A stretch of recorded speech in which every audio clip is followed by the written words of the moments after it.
안녕하세요. 짜증낸 남자 짜나입니다. 오늘의 부제목 GS25 이건 지금 잘못됐고요. GS25 점주 인권이 진정당했다. 여가부 폐지에 찬성은 48%, 반대가 39%. 바로 시작하도록 하겠습니다. 저도 폐미 싫어요. GS25 점주 인권이 진정당했다. 홍보물에 담긴 집게손 모양 그림과 관련해서 GS 매장에서 저도 폐미가 싫어합니다 라는 사과문을 내건 점주가 인권위를 당했는데, 자 어쨌든 요 취지에 종합하면은 GS 매장에 안내편이 개설가 돼 있었고, 성차별이라는 진정을 지난 5월 접수해서 조사해서 착수했고, 사과문에는 분노하신 이대남 분들에게 저는 결과의 평등을 지향하며 기회의 평등을 지향하는 사람입니다. 저도 폐미 싫어합니다. 아울러 21년 한 해 동안 캠핑을 가지 않겠습니다 라는 내용이 담겨 있었다. 이에 진정 기혁씨는 매장 내 성차별적 발언이 담긴 안내판을 놔뒀다며 해당 GS25 점주를 상대로 지난 5월 인권위에 진정을 제기했고, 인권위는 이 진정에 대해 조사관을 배정해서 조사했고, 사과문은 앞서 어쨌든 이 홍보물에 담긴 그림을 두고 온 온라인 남초 커뮤니티를 중심으로 일부 누리꾼들에게 제기된 주장과 관련되어 있고, 어쨌든 제목의 사과문을 매장에서 비치한 건데, 페미니즘을 향한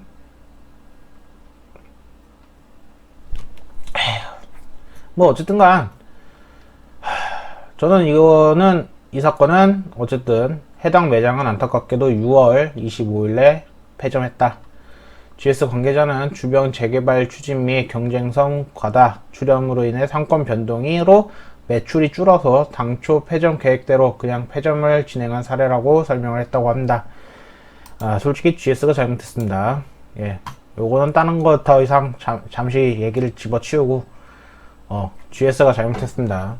이거는 여성 차별이 아니라 페미 차별입니다. 페미 차별이요. 페미가 싫다고요. 여성이 싫은 게 아니라 페미가 싫다고요. 자, 그대로 7월 12일 날 날짜에 이제 여성부 폐지 찬성에 48%, 반대에 39%. 자, 그래서 국민 열병 중 절반 가까이는 여성가족부를 폐지해야 된다고 생각한다는 여론조사 결과가 나왔고, 어쨌든 여성부 폐지에 여성도 10명 중 4명꼴로 찬성하는 것으로 나타났다.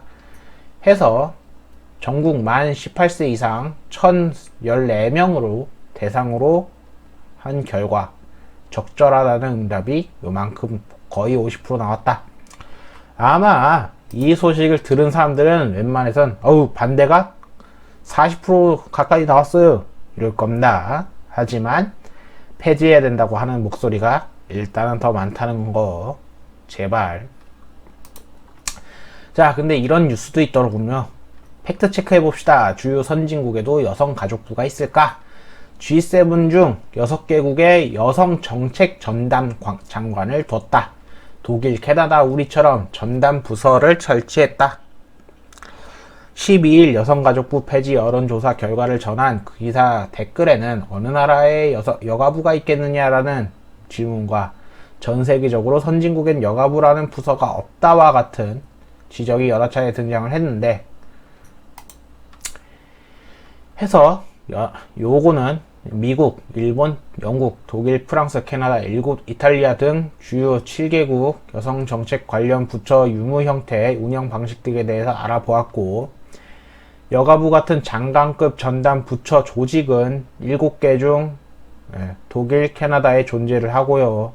그 다음에 G7 중 국내 여가부와 같이 여성 정책을 전담하는 장관급 부처가 있는 곳이 독일과 캐나다라고 합니다. 독일에는 가정, 노인, 여성, 청소년부가, 캐나다에는 여성, 성평등부가 있다고 합니다.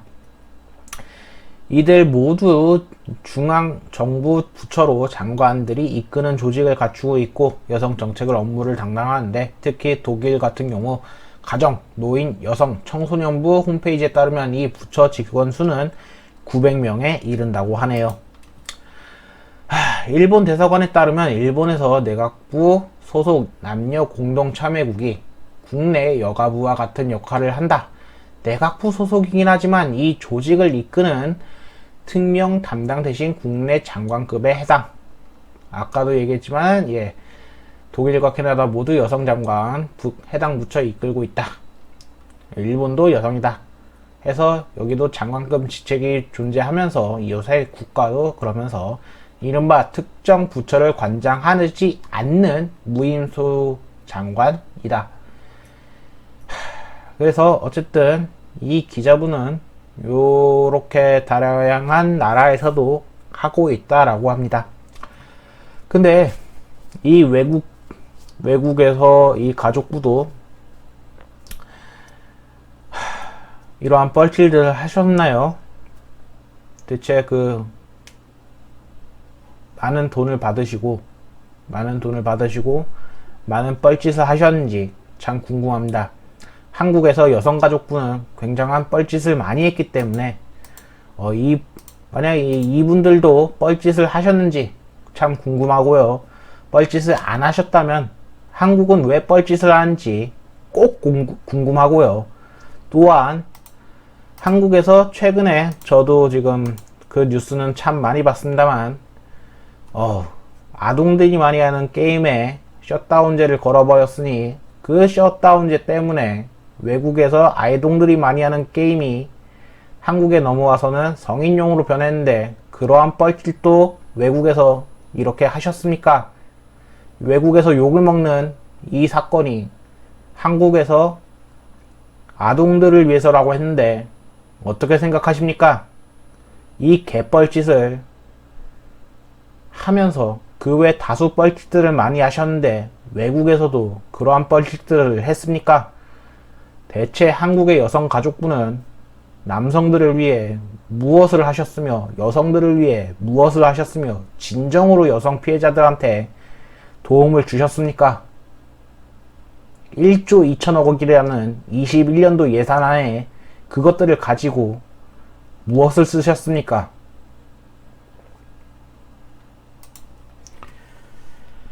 셧다운제 처음 나왔을 때 나오는 말이 있었다.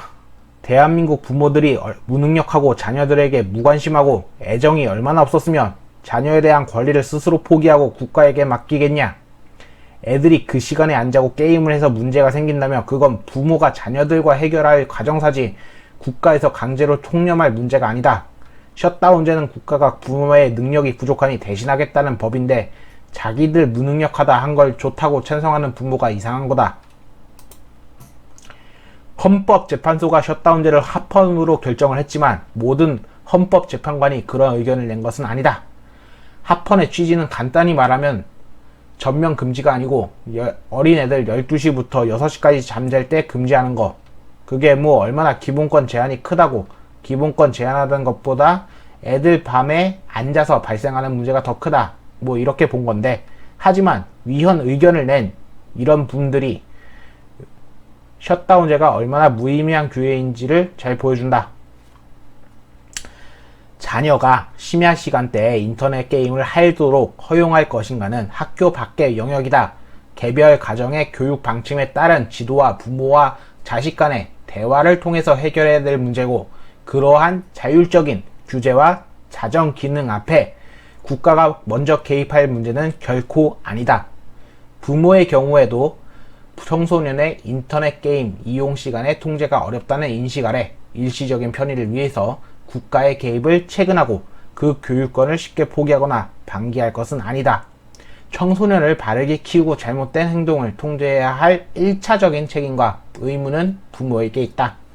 한편 게임뿐만 아니라 영화, 음악, 비디오, 드라마, 만화, 애니메이션, 방송, 문화 등 문화 콘텐츠를 규제하거나 금지하는 흐름 속에서도 대체로 청소년 보호라는 논리가 적용하는 바 그러한 보호주의 관점에서 그렇게 접근하면 아무리 커다란 정점을 지긴 문화체 매체라도 살아남을 수 없다.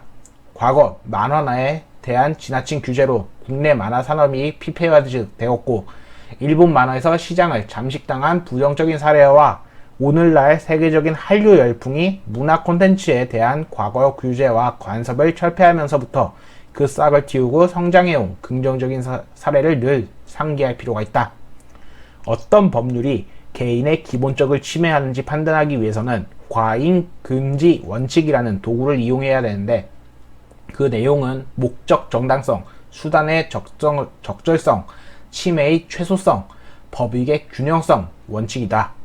대부분 헌법재판에 있어 목적의 정당성과 수단의 적절성 단계는 통과한 것이 일반적이다.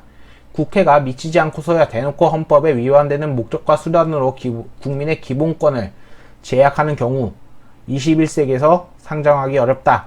그런데 비록 소수 의견이긴 하지만 이분들은 목적의 정당성마저 부인하는 설실을 한다.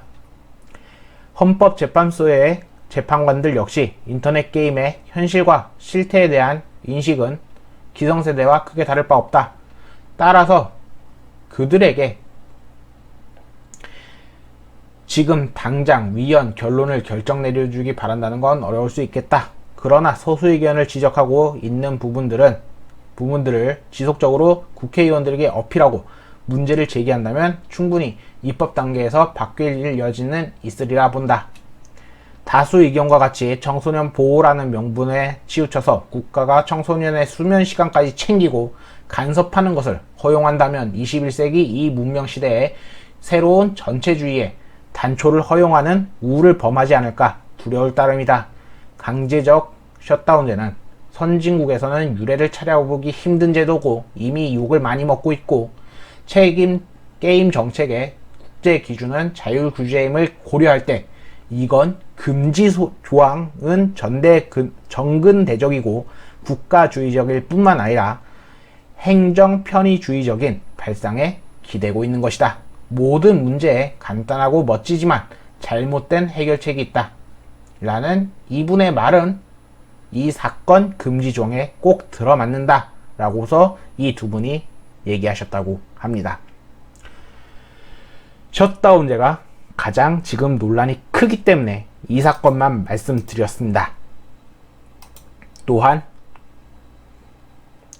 제가 미처 가져오지 못한 글들도 있는데 참 많은 돈 가져가셔서 어디다 썼는지 꼭 알고 싶습니다. 물론 공개가 되어 있다고 하겠죠.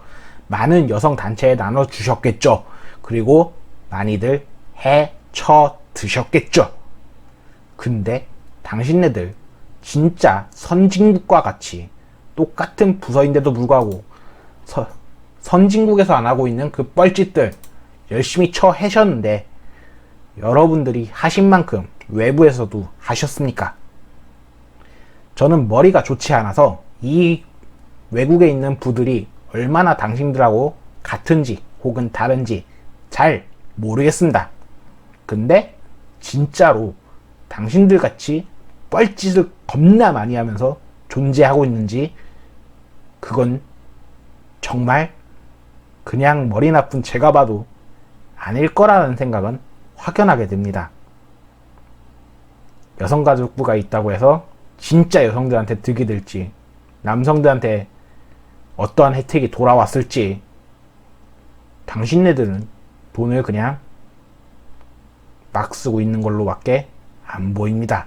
자신들 이익이 정말로 중요하지 않고 진짜로 국가를 위해서 일을 하고 있다고 생각한다면 그냥 사라져 주십시오. 그 일은 다른 부서에서도 충분히 가능하다 봅니다. 진짜로 여성가족부라고 생각을 하시면 여성들을 위해 힘을 쓰셔야 되는데 그렇다고 보기에는 너무 아닙니다. 짠함이었습니다. 감사합니다.